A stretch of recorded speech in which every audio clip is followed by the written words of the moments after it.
In September 1974, Father Alt wrote Bishop Joseph Stangl requesting permission to pray the exorcism prayers in times of crisis. The bishop counseled patience and to continue on as he had been doing. Ann Lees and two girlfriends had formed a prayer group at the university. They prayed the rosary together and regularly attended Mass. In January 1975, Ann Lees had lost her appetite and at times stayed in bed for several days.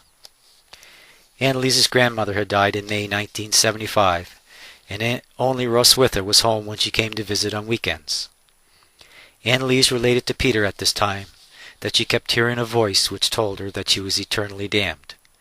This was a severe struggle for her, even though she felt that there was no reason to believe she was lost. In the summer of 1975, things went from bad to worse. Ann Lees related to Father Alt that although she wanted Peter and her sisters around, she would suddenly attempt to strike or throw things at them. She pleaded for help. The usual prayers and blessings which had previously helped were now of little benefit. Father Alt came to visit.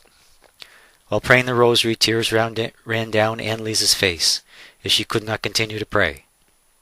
When Father Alt began to pray to himself, when about to leave, Ann Lees stood up, as if to protect herself, and ripped her rosary to pieces. When Peter entered the room, she told him to leave in a deep, altered voice. Father Alt called her parents and suggested they come and take her home. Back home, her legs were like stilts, and she had trouble getting around the house. She wasn't able to pray at this time. Father Roth paid a visit to the McKell home, and upon entering experienced a stench, like burning dung, that seemed to penetrate everything.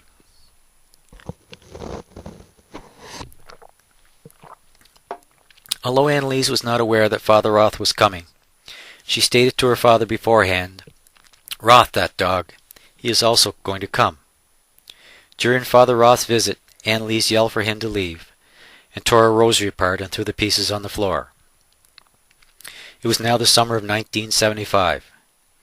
As Ann Lees had not been out of the house for over a week, Anna asked Peter if he could take Ann Lees out for a drive. They drove outside Klingenberg and stopped along a quiet country road. The walk was desperately slow, as Ann Lees was unable to bend her legs at the knee. All of a sudden, Ann Lees dropped to her knees and seemed to be in a trance. Peter was not able to communicate with her. After about 10 minutes, she stood up and shouted excitedly, "I can walk! I can walk! Look at me!" Peter was taken back by her sudden change in physical and emotional condition. When he asked her what had happened, Ann Lees said that she had seen the Blessed Virgin Mary. The Virgin Mary asked her if she was willing to offer her sufferings for priests, the youth, and for the church in Germany. Unable to contain their excitement, they rushed home to share the good news with her family. Ann Lees told her mother that she was entirely free and could walk normally. Ann Lees related and discussed the apparition with Anna. Within a week of the heavenly encounter, Ann Lees responded in the affirmative to this invitation while in ecstasy or in a trance at home. Ann Lees indicated to Peter several days later that things would soon get bad again. She returned to Wurzburg to register for the fall semester. Peter found Ann Lees in her room in front of a crucifix. Her face was full of hatred, and she growled like an animal. They returned to Klingenberg the same day. Meanwhile, Father Roth reported to Father Alt his experience with Ann Lees at the McKell home. Father Alt felt that it was time to address Ann Lees's case with the bishop. Father Roderick was contacted. Back home in Klingenberg, Ann Lees would shout for hours, "My Jesus, forgiveness and mercy. My Jesus, forgiveness and mercy," and had only 1 or 2 hours of restless sleep a night. At times she knelt down, got up, knelt down, so many times that her knees became swollen and ulcerated. After long periods of screaming through the house, she would tremble, twitch, and then collapse. Sometimes the muscles in her neck would tense up like bands of steel. She couldn't eat solid food and drank little fluids. Although not able to eat, she ate spiders and flies and urinated on the kitchen floor. Everyone learned to duck.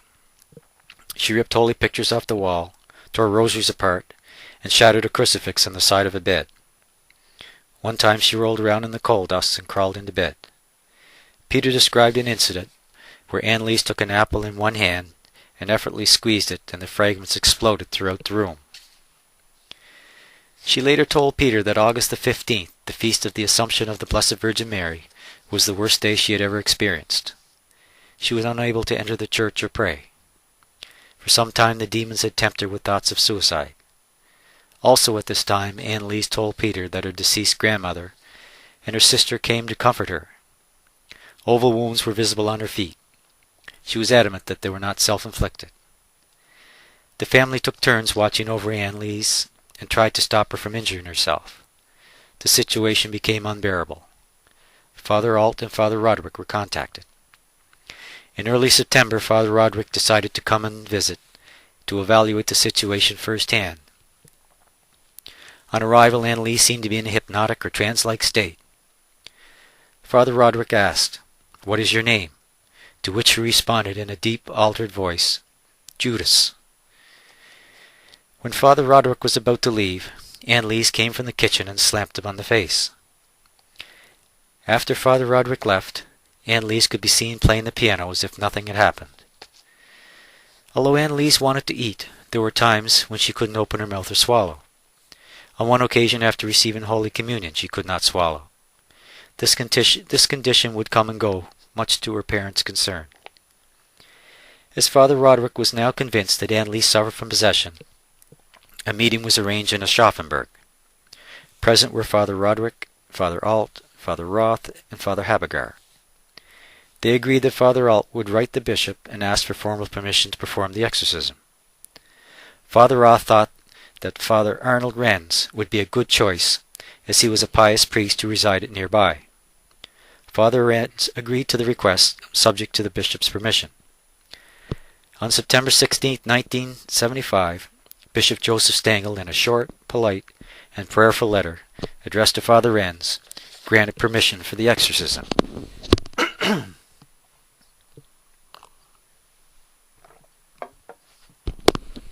On September 23, 1975, Father Renz met Anneliese for the first time. He witnessed no signs of possession. On the contrary, he found her quite reserved, polite, and deeply religious. The first exorcism session began on September 24th, upstairs at the McKell home. Father Renz, Father Alt, Father Roth, Father Herman, Joseph, Anna, Russ Witha, Barbara, Peter Hine, and Anneliese's boyfriend Peter were present. After behaving quietly to begin, Anneliese reacted violently to the sprinkling of holy water. She raged and her body twitched and trembled. Hatred could be seen in her expressions.